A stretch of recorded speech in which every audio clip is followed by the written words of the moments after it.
Robert Lang trancha dans l'atmosphère tendue de la pièce.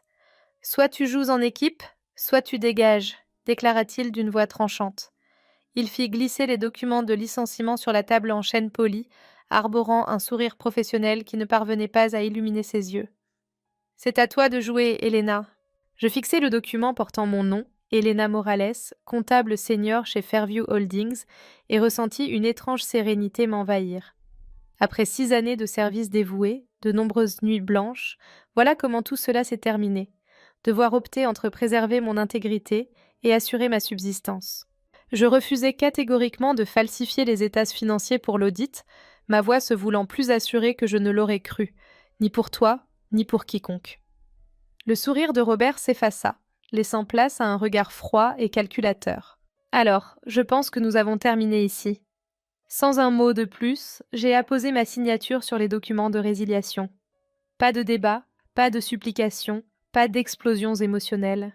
D'un geste anodin, j'ai saisi mon stylo et scellé le destin de 6 années de ma carrière chez Fairview Holdings, une entreprise immobilière de taille moyenne à Hartford, Connecticut, que j'avais contribué à hisser au rang de référence dans le secteur. Alors que la sécurité m'escortait pour vider mon bureau, je sentais les regards de mes collègues me suivre à travers l'open space. Certains détournèrent le regard, trop mal à l'aise pour assister à ma déchéance. Les autres observaient avec une curiosité non dissimulée. Alors que Vanessa, ma fidèle assistante, s'approchait les yeux embués de larmes, la sécurité s'interposa brusquement entre nous. Seulement les effets personnels, a ordonné le garde pendant que je vidais mon tiroir de bureau. Les ordinateurs portables et les téléphones de l'entreprise demeurent. D'un léger mouvement de tête, j'ai délicatement disposé des photos encadrées, ma tasse à café et quelques livres dans une boîte en carton. Ce qu'ils ignoraient, c'est que j'avais déjà prévu ce moment. Pendant des mois, j'avais consigné chaque directive douteuse, archivé des emails compromettants et pris des captures d'écran de conversations sur Slack où les dirigeants discutaient de l'arrangement des chiffres et de la comptabilité créative en vue de l'audit à venir. À 39 ans, j'avais accumulé suffisamment d'expérience pour ne plus être aussi naïf. Il y a de cela 3 mois, lorsque les premières pressions pour manipuler les comptes financiers ont commencé, j'ai tout de suite compris la direction que cela prenait. J'avais déjà observé cela dans d'autres entreprises, les allusions subtiles évoluant en exigences directes, toutes menant au même endroit, la fraude. Alors que je traversais le hall pour la dernière fois, une boîte à la main, mon reflet dans les portes vitrées a attiré mon attention. Mes cheveux sombres étaient tirés en arrière dans leur habituel chignon soigné, mon expression demeurant impassible malgré le tumulte intérieur. Ce n'était pas simplement quitter un emploi, c'était se tenir au bord du précipice d'une décision morale qui allait se propager à travers de nombreuses vies, y compris la mienne. Demain serait un autre jour. Demain, je vais offrir à Robert Lang et à toute l'équipe de direction un spectacle sur ce qui se passe lorsque l'on renvoie la seule personne qui sait où sont enterrés tous les cadavres, la personne qui suivait les règles à la lettre, sans exception. Ma résidence en centre-ville de Hartford avait toujours été mon refuge, mais cette nuit-là, elle ressemblait davantage à une salle de guerre. Sur ma table à manger étaient étalées des copies imprimées d'emails, de relevés financiers et de notes de réunion, constituant des sauvegardes physiques de la trace numérique que j'avais méticuleusement préservées au cours des derniers mois. J'ai toujours été celui qui veillait au grain, le gardien méticuleux des archives. Ma capacité professionnelle exceptionnelle était à la fois mon atout majeur et, selon mon ex-mari Jason, la raison de l'échec de notre mariage il y a 3 ans. Lors de notre dernière dispute, il m'avait reproché d'être trop inflexible. La vie n'est pas une addition à faire, Elena. Peut-être avait-il raison concernant la vie, mais en comptabilité, la précision était primordiale. À cet instant précis, la précision était mon unique arme. Je consultai l'email que j'avais rédigé plus tôt dans la journée, destiné aux 7 membres du conseil d'administration de Fairview Holdings. Le message se présentait de manière sobre et factuelle, dénué de toute emphase émotionnelle ou d'accusation.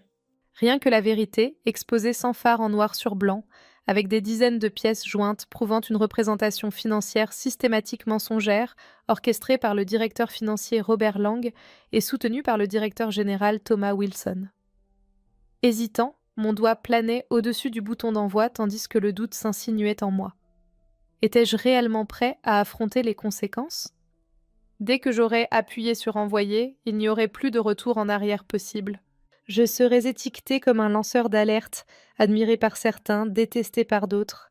Mon téléphone s'est mis à vibrer, un message de Vanessa s'affichait. On raconte que tu as démissionné car tu étais dépassé par la pression. Lang a déjà passé un entretien avec votre successeur. C'était tout ce dont j'avais besoin. J'ai appuyé sur le bouton d'envoi. En un clin d'œil, mon courriel se retrouvait non seulement dans les boîtes de réception du conseil d'administration, mais aussi entre les mains des auditeurs externes de Fairview et du conseiller juridique. La vérité avait éclaté au grand jour, et désormais, tout ce qui me restait à faire était d'attendre. Je me suis servi un verre de vin et j'ai fait un pas sur mon petit balcon qui surplombait les lumières de la ville. Il y a de cela 6 ans, j'avais rejoint Fairview Holdings avec une confiance débordante. À l'époque, l'entreprise était plus modeste, axée sur les investissements éthiques et les projets de logement abordables. Avec le temps, alors que les marges bénéficiaires devenaient la seule mesure qui comptait, quelque chose de fondamental avait changé. Il y a de cela 3 mois, lorsque Robert a évoqué pour la première fois l'idée d'ajuster nos ratios d'endettement par rapport aux capitaux propres pour attirer un investisseur particulier, j'avais exprimé des inquiétudes. Il avait balayé cela d'un rire, le considérant comme une pratique standard du secteur. Il y a 2 mois, lorsqu'il m'a demandé de reclasser certaines dépenses pour gonfler notre rapport de résultats trimestriel, j'ai pris soin de consigner la conversation et ai discrètement commencé à rassembler des preuves. Il y a de cela 1 mois, lorsqu'il m'a demandé de créer une filiale coquille pour dissimuler les actifs sous-performants avant l'audit, j'ai su que mes jours à Fairview étaient comptés. Je n'avais tout simplement pas anticipé que la fin surviendrait de manière si soudaine. Contemplant la silhouette de Hartford, je me demandais combien d'autres entreprises dissimulaient des secrets similaires derrière leurs fenêtres étincelantes, et combien d'autres comptables étaient confrontés au même choix impossible que celui que j'avais dû affronter aujourd'hui. La réaction a été plus prompte que ce à quoi je m'attendais. Dès 8 heures du matin le lendemain, j'avais reçu des appels de 3 membres du conseil d'administration, y compris la présidente Diana Frost, qui m'avait toujours semblé être la plus soucieuse d'éthique au sein de l'équipe dirigeante. Elle m'a informé que nous avions convoqué une réunion de crise du conseil d'administration pour midi, sa voix empreinte de gravité. Les éléments que vous avez fournis sont préoccupants, pour le moins que l'on puisse dire. Accepterais-tu de te joindre à nous par le biais d'un appel en visioconférence ? D'accord. J'ai passé la matinée à mettre de l'ordre dans mes documents et à préparer ma déclaration.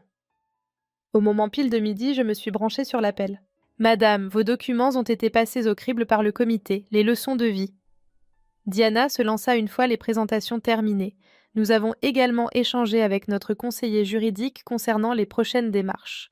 Avant d'aller plus loin, nous aimerions avoir votre version des événements. Pendant les 30 prochaines minutes, je les ai guidés à travers chaque étape, des premières suggestions subtiles pour peaufiner les chiffres aux demandes explicites de falsification des données. J'ai décrit en détail la pression croissante de Robert et l'ultimatum final qui a conduit à mon licenciement. Disposez-vous de toute la paperasse pour étayer tout cela ?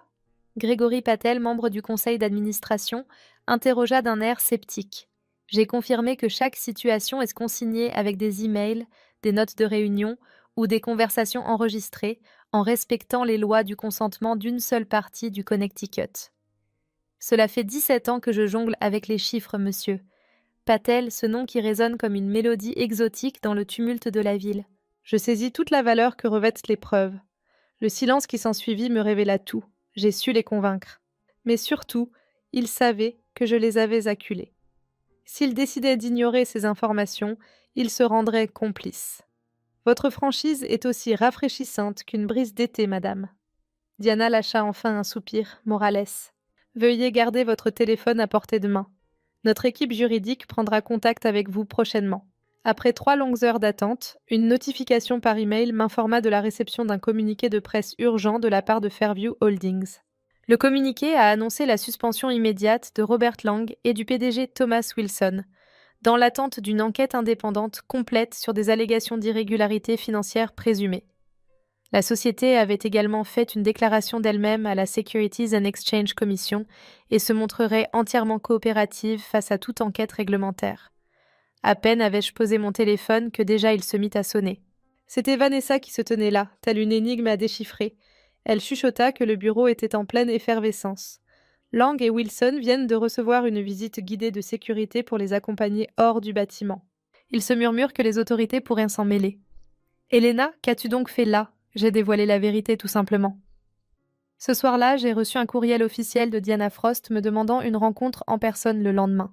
Une partie de moi se demandait s'ils envisageaient de me faire taire avec une offre de règlement et un accord de non-divulgation, une stratégie courante des entreprises pour gérer les lanceurs d'alerte. Alors que je m'apprêtais à me glisser sous les draps, mon téléphone s'est mis à vibrer pour m'annoncer une notification de LinkedIn. Un ancien collègue, désormais employé chez Veltrix Optics, m'avait envoyé un message. As-tu eu vent des derniers événements à Fairview? Nous sommes à la recherche d'un directeur financier doté d'une éthique irréprochable. Êtes-vous captivé?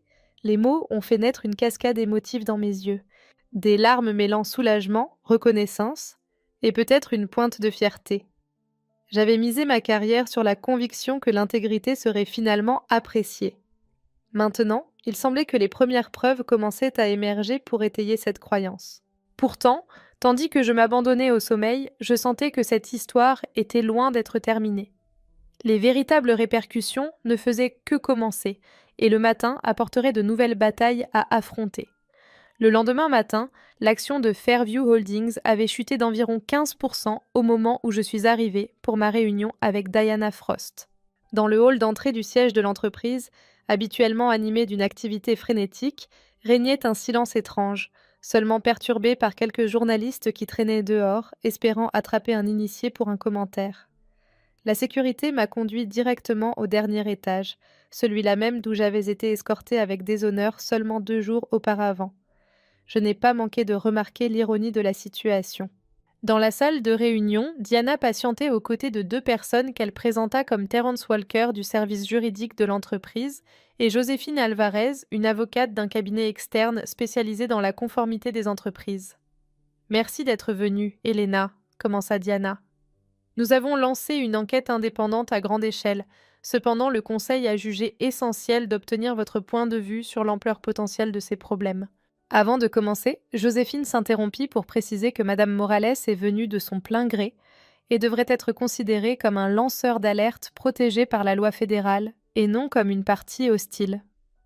J'ai apprécié la franchise de l'avocate, même si j'ai eu l'impression que sa préoccupation était davantage de limiter la responsabilité de Fairview que de me protéger.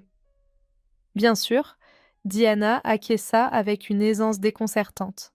Elena, ton expertise de 18 ans en conformité financière est une précieuse ressource pour nous. Nous comptons sur toi pour éclairer l'ensemble des enjeux auxquels nous sommes confrontés. 17 ans, j'ai corrigé automatiquement.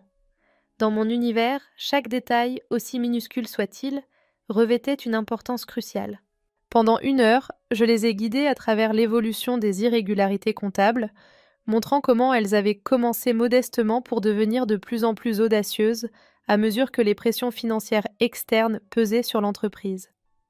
J'ai décrit comment Robert avait compartimenté les pratiques trompeuses, veillant à ce que différents membres de l'équipe travaillent sur des éléments isolés afin que personne d'autre que lui n'ait une vision d'ensemble. Personne d'autre que moi, en vérité. En tant que comptable senior, j'étais le point central par lequel transitaient toutes les informations financières. Combien d'autres personnes pensez-vous étaient impliquées en toute connaissance de cause ? Terence demanda, prenant des notes méticuleuses. Je répondis, « Sur la base de preuves directes, je ne peux confirmer que Robert Lang et Thomas Wilson. » Bien que d'autres aient pu avoir des soupçons, Robert veillait à conserver une certaine distance pour la plupart de l'équipe, afin de pouvoir nier toute implication plausible. Diana se pencha en avant, avide de découvrir chaque détail. « Elena, je vais être directe. Le comité était prêt à vous proposer une réintégration avec une promotion conséquente et une augmentation de la rémunération. Votre intégrité et votre connaissance du fonctionnement de l'organisation sont des atouts précieux pour nous aider à rectifier le tir. L'offre m'a pris par surprise. Je m'attendais à des menaces légales ou peut-être à un parachute doré avec des conditions contraignantes. Pas cela. Je suis reconnaissant de cette proposition. Je me suis exprimé avec précaution. Cependant, je doute que revenir soit la meilleure décision pour l'un d'entre nous. Diana affichait un air ébahi. Elle n'avait visiblement pas l'habitude que ses propositions soient rejetées. Puis-je me permettre de vous demander la raison de ceci ? La rémunération serait des plus généreuses. Les ennuis à Fairview ne se limitent pas à Robert et Thomas, ai-je souligné. Depuis des lustres, le conseil d'administration reçoit des rapports trimestriels. Vous avez validé des primes de direction liés à des critères financiers qui, avec le recul, semblaient clairement irréalistes. Soit le conseil a failli à son devoir de surveillance fiduciaire, soit certains d'entre vous étaient au courant et ont choisi de fermer les yeux. Un silence pesant s'abattit sur la pièce. Joséphine se tortilla sur sa chaise, tandis que Thérence cessa complètement d'écrire. Diana lâcha enfin, sa voix tendue. « C'est une accusation grave.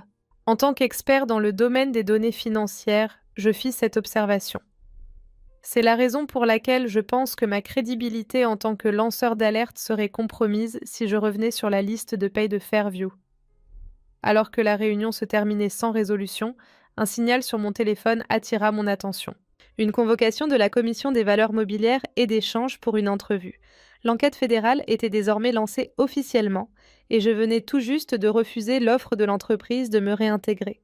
En quittant Fairview pour ce que je savais être la dernière fois, je sentais comme un poids en moins sur mes épaules. L'avenir se dessinait incertain, mais au moins, c'était le mien à tracer. 3 semaines plus tard, je me trouvais attablée dans un café du centre-ville en compagnie de Benjamin Harris, le journaliste d'investigation dont la couverture du scandale de Fairview avait fait la une des journaux nationaux. Ce qui avait débuté comme une simple histoire de commerce local s'était transformé en une révélation complète sur la fraude corporative, provoquant des ondes de choc à travers l'industrie de l'investissement immobilier. Pour être sûr, Benjamin demanda en consultant ses notes. « Vous êtes d'accord pour que je vous cite directement concernant la chronologie des événements ayant mené à votre licenciement ?» J'acquiesçai, parcourant la dernière version de son article sur sa tablette. « Tout ce qui m'est attribué est exact, mais n'oublie pas notre accord. Cette entrevue porte sur la responsabilité des entreprises, pas sur des règlements de compte personnels. » Bien sûr, il acquiesça en reprenant la tablette. Même si les lecteurs apprécient une touche personnelle, seriez-vous prêt à partager vos émotions en voyant l'action de Fairview chuter de 30% depuis le début du scandale ? Je savourais mon café, pesant soigneusement ma réponse. Observer une entreprise que j'ai contribué à construire souffrir ne m'apporte aucune joie, Benjamin. Actuellement, de nombreux employés honnêtes se retrouvent dans l'incertitude en raison des décisions prises par quelques-uns. Son visage trahissait sa déception, mais il prit le temps d'en prendre acte. Entendu, c'est noté. Et que dire de cette petite enquête menée par la SEC ? Il paraît que tu as enchaîné plusieurs entretiens avec des régulateurs fédéraux. Je suis désolée, je ne peux pas faire de commentaires sur une enquête en cours, ai-je répondu. La réponse affûtée et précise. Notre échange fut brusquement interrompu par un appel entrant en provenance d'un numéro inconnu à mes yeux. D'habitude, j'aurais laissé ça aller directement sur répondeur. Cependant, une petite voix intérieure m'a soufflé de répondre. « C'est Elena Morales qui prend la parole », annonçai-je en m'excusant de la table. « Mademoiselle. » « Bonjour Morales, ici William Bennett, gardien de la conformité chez Thornmere Financial. » Le nom d'un des principaux concurrents de Fairview a immédiatement capté mon regard. J'espérais que nous pourrions nous retrouver pour échanger au sujet d'une opportunité. J'avais fixé un rendez-vous pour le lendemain et je suis retournée vers Benjamin, qui m'observait avec une curiosité non dissimulée. « Encore une nouvelle opportunité professionnelle en vue ?» Il s'interrogea. « C'est déjà le 3e que je te vois prendre depuis qu'on s'est installé. » Cela s'avérait véridique. Depuis l'éclatement du scandale il y a 1 semaine, plusieurs entreprises m'avaient contacté pour prendre en charge leur conformité financière. Ma réputation de lanceur d'alerte ayant fait tomber l'équipe dirigeante de Fairview m'avait rendu à la fois radioactif et très convoité, selon les priorités d'une entreprise. Penses-tu que je te mentirais si je te disais que c'était un appel à froid concernant la garantie prolongée de ma voiture ? Je me suis permise une pointe d'humour. Benjamin laissa échapper un rire cristallin. Pas même une fraction de seconde. Son visage se figea dans une expression grave. « Elena, il est impératif que tu sois mise au courant avant que cet article ne soit publié. J'ai mis au jour des preuves laissant penser que les pratiques frauduleuses de Fairview pourraient être directement liées à Redwood Capital Partners. » Une sensation glaciale parcourut mes veines. Redwood se dressait tel un géant parmi les firmes de capital investissement du Nord-Est, étendant ses tentacules vers de nombreuses entreprises de divers secteurs. Quels liens se tissent ici ? Je demandai, veillant à ce que ma voix reste stable. Il a expliqué que des flux financiers absurdes, des chevauchements dans les membres des conseils d'administration et des irrégularités comptables étrangement similaires se côtoyaient. Je crois que Fairview n'est peut-être que la partie émergée de l'iceberg. Si Benjamin avait raison, mes actions avaient peut-être mis au jour quelque chose de bien plus important que les malversations financières d'une seule entreprise. Cela impliquait également que des individus très influents pourraient avoir des raisons de s'inquiéter de ce que je savais ou de ce que je pourrais découvrir. Comme par magie, mon téléphone s'est mis à vibrer avec un message texte provenant d'un numéro inconnu. Ton argument a fait mouche, fais demi-tour immédiatement si tu tiens à ta tranquillité. Je dévoilai le message à Benjamin. Ses yeux s'agrandirent comme des soucoupes. Comptes-tu faire une déclaration à ce sujet? Il s'interrogea. J'ai capturé l'écran et je l'ai transmis à mon avocat. C'est déjà fait. La mise en garde n'a fait que renforcer mes soupçons naissants. Je venais de mettre le doigt sur quelque chose de bien plus vaste que la simple tentative d'un directeur financier de maquiller les comptes. Je me demandais jusqu'où je voulais creuser, au fond. Les locaux de Thornmere Financial s'étendaient sur 3 étages d'une tour élégante en centre-ville, offrant une vue sur la rivière Connecticut. On m'a conduit dans une salle de conférence où William Bennett attendait aux côtés de la PDG de Thornmere, Victoria Larson, et d'une femme présentée comme Imani Johnson, responsable de l'audit interne. Merci d'avoir honoré notre humble demeure de votre présence, madame. Les hostilités verbales ont débuté après les politesses d'usage entre Morales et Victoria. Je vais droit au but. Nous avons suivi de près la situation à Fairview avec un grand intérêt, et pour être honnête, nous sommes impressionnés par votre intégrité. William acquiesça d'un hochement de tête. Dans le contexte réglementaire actuel, des entreprises telles que la nôtre font l'objet d'une attention soutenue. Il nous faut quelqu'un qui allie une expertise technique pointue et un courage moral pour diriger nos actions de conformité. Victoria poursuivit en exprimant « Nous aimerions vous proposer le poste de responsable de la conformité en chef.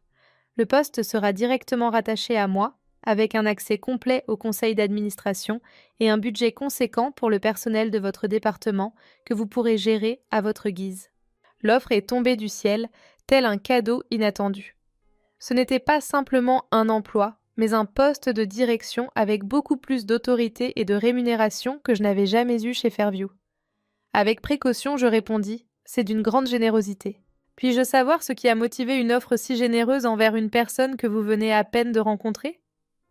Victoria et William se lancèrent des regards complices. Victoria avoua sans détour. Honnêteté, peur. Ce n'est pas de vous dont il s'agit, mais d'incarner le prochain visage de Fairview. Nous devons trouver quelqu'un qui puisse naviguer dans ce nouveau paysage réglementaire en évolution et qui s'assure que la conformité ne reste pas seulement théorique. En outre, Imani ajouta, prenant la parole pour la première fois, que j'avais examiné votre travail lors de notre compétition avec Fairview sur le projet de développement de Westridge l'année dernière. Vos modèles financiers étaient d'une précision impeccable. Ta capacité est aussi rare que la pluie dans le désert. Leur transparence était comme une bouffée d'air frais, pourtant quelque chose semblait toujours clocher. L'offre était si parfaite, si rapidement proposée à quelqu'un au cœur d'un scandale en cours. Avant d'envisager votre proposition, ai-je déclaré, il me faut poser une question délicate. Quel lien unit Thornmere et Redwood Capital Partners? L'ambiance dans la pièce changea brusquement. Le sourire de Victoria vacilla imperceptiblement, tandis que la posture de William se raidit. Victoria répondit avec précaution qu'ils étaient un investisseur minoritaire dans certains de nos projets de développement. Pour quelles raisons souhaites-tu savoir? Observant attentivement leur réaction, je répondis. Car des informations laissaient entendre que Redwood pourrait être lié aux mêmes irrégularités financières que j'avais découvertes à Fairview. Récemment, j'ai reçu une sorte de mise en garde qui pourrait être interprétée comme une menace me conseillant d'arrêter mes investigations. Imani se pencha en avant, son visage affichant une gravité profonde. Quelle menace se profile à l'horizon? J'ai dévoilé le mystérieux message anonyme devant eux. Je suis un peu perplexe, avoua William après un instant, mais je ne vois pas le lien avec notre offre d'emploi. J'ai répliqué en opposant tout. Si je devais accepter ce poste, il me faudrait une totale liberté pour enquêter sur tout problème potentiel, peu importe les personnes impliquées, y compris les investisseurs importants. Un silence pesant s'installa avant que Victoria ne prenne enfin la parole. « Elena, permets-moi d'être franque avec toi. Nous vous proposons ce poste car nous voulons nous assurer que Thornmere ne devienne pas le prochain scandale financier à la une. Si le Redwood te tracasse, il est crucial que nous en soyons informés. Il me semble que vous êtes déjà bien informé des pratiques de Redwood et que vous me proposez ce poste pour me garder à portée de main et sous contrôle. » Le silence qui s'ensuivit en dit long. Je crois que nous avons fait le tour, déclarai-je en rassemblant mes affaires. Je vous suis reconnaissant d'avoir consacré de votre temps. Alors que je me dirigeais vers l'ascenseur, William me rattrapa d'un pas déterminé. Il murmura doucement. Tu commets une erreur. Ta présence est une véritable nécessité pour nous. Alors prouve-le, répliquai-je. Commencez par commander un audit interne complet de tous les projets impliquant Redwood, réalisé par un cabinet indépendant n'ayant aucun lien avec l'une ou l'autre entreprise. Une fois cette tâche accomplie, nous pourrons reprendre la discussion. Je me suis engouffrée dans l'ascenseur, laissant William perdu dans ses pensées dans le couloir. Au moment où les portes se refermaient, je me laissais envahir par un tourbillon de questions. Avais-je rejeté une opportunité en or? Avais-je échappé de justesse à tomber dans un piège tendu par les mêmes personnes que j'étais en train d'interroger? L'enquête de la SSC a avancé à la vitesse de l'éclair. Après avoir dénoncé les agissements illicites, j'ai patienté 6 semaines avant de me retrouver, aux côtés de mon avocat, dans une salle de conférence du bâtiment fédéral. Là, j'ai observé avec attention l'agent spécial Diaz exposer les accusations portées contre les anciens dirigeants de Fairview. Selon les preuves que vous avez fournies, Madame Robert Lang et Thomas Wilson seront inculpés de fraude sur les valeurs mobilières, de dépôt de faux états financiers et de complot, a-t-il expliqué. Les leçons de vie. L'avocate, Leila Jackson, acquiesça d'un air approbateur. Que dire des membres du conseil d'administration? Agent Diaz poursuivit en annonçant que 2 membres du conseil d'administration, dont l'ancienne présidente Diana Frost, étaient accusés de ne pas avoir rempli leurs devoirs fiduciaires et de faire preuve de cécité délibérée. L'enquête sur Redwood Capital est en cours et se révèle être un véritable casse-tête. J'ai saisi la subtilité des non-dits. Redwood possédait des relations influentes et des armées d'avocats à sa disposition. Cette enquête s'annonce comme un long chemin semé d'embûches, avec des oppositions à affronter à chaque tournant. Quel est le prochain épisode de cette saga? J'interrogeai.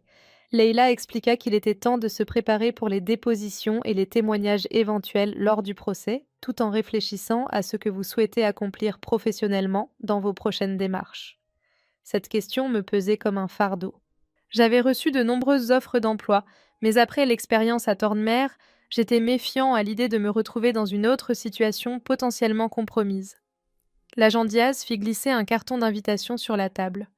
Lorsque tu te sentiras prêt, une personne du service des crimes financiers souhaiterait échanger avec toi au sujet d'une opportunité de consultation. Votre expertise serait d'une grande valeur. Je saisis la carte, étonnée par ce geste. Je n'avais jamais envisagé de collaborer avec les régulateurs fédéraux, mais cela semblait finalement assez logique. Qui de mieux placé pour aider à attraper les criminels financiers que quelqu'un qui les a démasqués de l'intérieur? En quittant le bâtiment, Leila me remit un dossier. La décision finale concernant la récompense du lanceur d'alerte a été rendue. Vous avez gagné une récompense de 15% des amendes imposées à Fairview par la SEC. En ouvrant le classeur, j'ai failli trébucher sur les marches. La silhouette était époustouflante, une somme dépassant les 2 millions de dollars.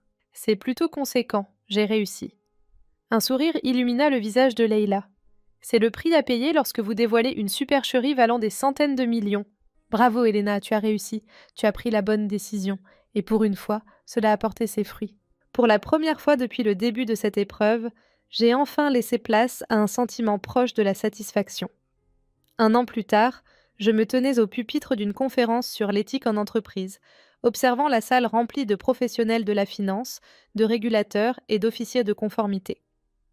Ma prise de parole principale sur la comptabilité éthique à l'ère de la pression avait attiré un public étonnamment nombreux. Je leur ai expliqué que la pression pour trouver un compromis ne surgit pas soudainement. Tout commence par de modestes demandes, des rationalisations, et une culture qui privilégie les résultats aux dépens des méthodes. Lorsque quelqu'un vous demande de commettre une fraude flagrante, c'est souvent parce que vous avez déjà été conditionné à dire oui. Au premier rang étaient assis les membres de mon équipe de la toute récente société de conseil que j'avais fondée il y a 6 mois, Integrity Financial Advisory. Grâce à la récompense de lanceur d'alerte que j'ai reçue, j'ai pu créer une entreprise spécialisée dans la comptabilité forensique et les systèmes de conformité éthique. Pour moi, l'intégrité véritable ne se résume pas à simplement refuser la fraude, j'ai poursuivi. Il s'agit de mettre en place des systèmes où le comportement éthique est valorisé et la transparence est la norme, pas l'exception. Après mon discours, alors que je me mêlais aux participants, un visage familier s'approcha de moi. Vanessa, mon ancienne assistante de Fairview.